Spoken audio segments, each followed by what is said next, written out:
గత 2 రోజులుగా జరుగుతున్న పరిణామాలన్నీ కూడా రాష్ట్ర వ్యాప్తంగా ప్రజలు కానీ పాత్రికేయ సోదరులు కానీ గమనిస్తూనే ఉన్నారు. ఈ రాష్ట్ర ప్రభుత్వానికి అధికారం అనే అహంకారం తలకెక్కి వారి ఇష్టానుసారంగా వ్యవహరిస్తూ ఉన్నారు. రాజ్యాంగం అన్నా గౌరవం లేదు వీరికి, న్యాయస్థానం అన్నా గౌరవం లేదు వీరికి, శాసనసభ్యులన్నా గౌరవం లేదు వీరికి, మహిళా శాసనసభ్యురాలన్నా అంతకుమించి గౌరవం లేదు. ఈ జరుగుతున్న ఉదంతానంతటి కూడా సోదాహరంగా ప్రజలకు చెప్పాల్సిన అవసరం ఉంది.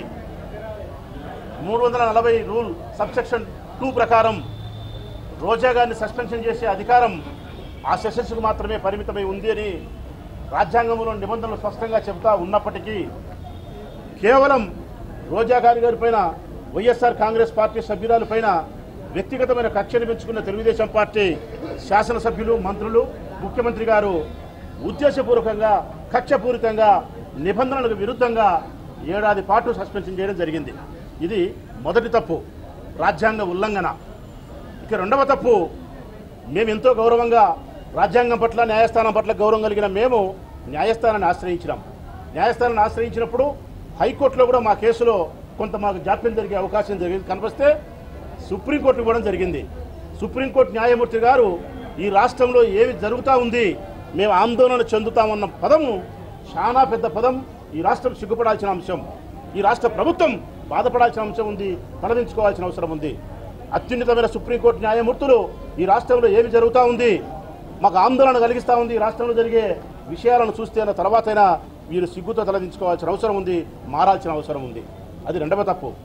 ఆ తర్వాత సుప్రీంకోర్టు ఆదేశాల మేరకు హైకోర్టు ఆ కేసును విచారణకు తీసుకొని త్వరితగతిన 1 రోజులో విచారణ చేసి వీరిచ్చిన సస్పెన్షన్ చెల్లదు, రాజ్యాంగ నిబంధనలకు విరుద్ధంగా వీరు సస్పెన్షన్ చేసినారు, రోజా అనే సభ్యురాలు, శాసనసభ్యురాలు అసెంబ్లీకి పోవడానికి మేము అనుమతిస్తున్నామని చెప్పి హైకోర్టు క్లియర్ కట్గా ఉత్తర్వులు ఇచ్చిన తర్వాత ఆ ఉత్తర్వులు తీసుకొని మా శాసనసభ్యురాలు శాసనసభకు వస్తే ఆ ఉత్తర్వులను గౌరవించకుండా, కోర్టు వారి యొక్క ఉత్తర్వులను గౌరవించకుండా అవమానపరచడం అన్నది అది మాకు సంబంధించిన అవమానంగా మేము భావించడం లేదు, న్యాయస్థానానికి వీరు చేసిన అవమానం, అగౌరవంగా మేము భావిస్తూ ఉన్నాం. ఇది వారు చేసిన రెండవ తప్పు. మళ్ళీ ఇక మూడవ తప్పు, ఇంతమంది శాసనసభ్యులు కలిసి మీరు న్యాయస్థానాన్ని గౌరవించండి, రాజ్యాంగాలను గౌరవించండి, ముఖ్యంగా మహిళలను గౌరవించండి అని చెప్పి మేము నిన్నటి దినం ధర్నా చేసినా, ఈరోజు అసెంబ్లీలో మళ్ళీ మేము ధర్నా చేసినా కూడా ఈ ప్రభుత్వానికి ఏమాత్రమే కానీ బుద్ధి జ్ఞానం కలగడం లేదు. నిరంకుశమైన వైఖరితో, పక్షపాతమైన ధోరణితో, అక్కసుపూరితమైన వాతావరణంతో మా శాసనసభ్యుల పట్ల అమానుషమైన చర్యలకు వీళ్ళు పాల్పడే క్రమంలో రాజ్యాంగ ఉల్లంఘనకు పాల్పడుతూ ఉన్నారు. న్యాయస్థానాల పట్ల గౌరవాన్ని లేకుండా ప్రవర్తించే తీరు కనిపిస్తూ ఉంది. మొన్న దినం 3 రోజుల క్రితం జరిగిన అసెంబ్లీలో జరిగిన చర్చలో వారు మాట్లాడుతూ జ్యుడిషియరీ పట్ల అపారమైన గౌరవం మాకు ఉంది, మీకు లేదని చెప్పి మమ్మల్ని ఎద్దేవా చేశారు. నేను అడుగుతా ఉన్నా, ఈరోజు న్యాయస్థానాల పట్ల మీకున్న గౌరవం ఇదేనా? సుప్రీంకోర్టు మిమ్మల్ని అక్షింతలు వేసినప్పటికీ కూడా మీకు జ్ఞానం కలగదా, జ్ఞానోదయం కలగదా?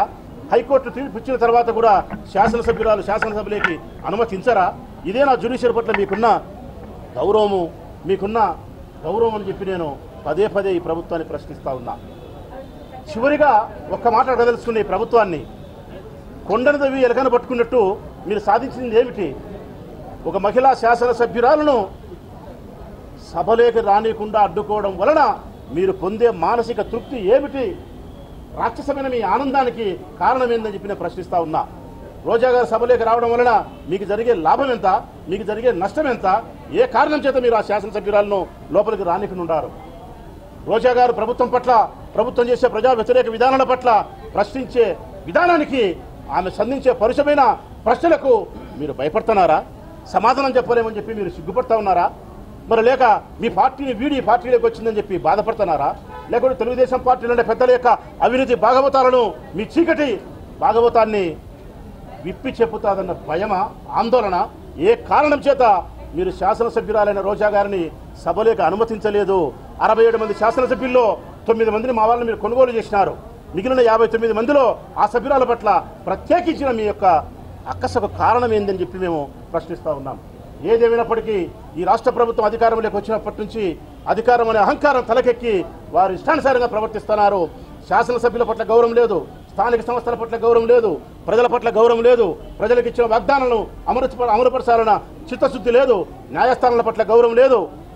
ఇక వాళ్ళకుండ గౌరవం వల్ల ఒకటే, వాళ్ళకు సంబంధించిన పార్టీ కార్యకర్తలను నాయకులను కాపాడుకోవడం, విచ్చలవిడిగా దోచుకోవడం, దోచుకున్న డబ్బుతో రాజకీయాలు చేయడం, ఈ కార్యక్రమం తప్ప మరే కార్యక్రమాలు పెట్టుకోలేదనేది సుస్పష్టంగా అర్థమైపోతా ఉన్నది.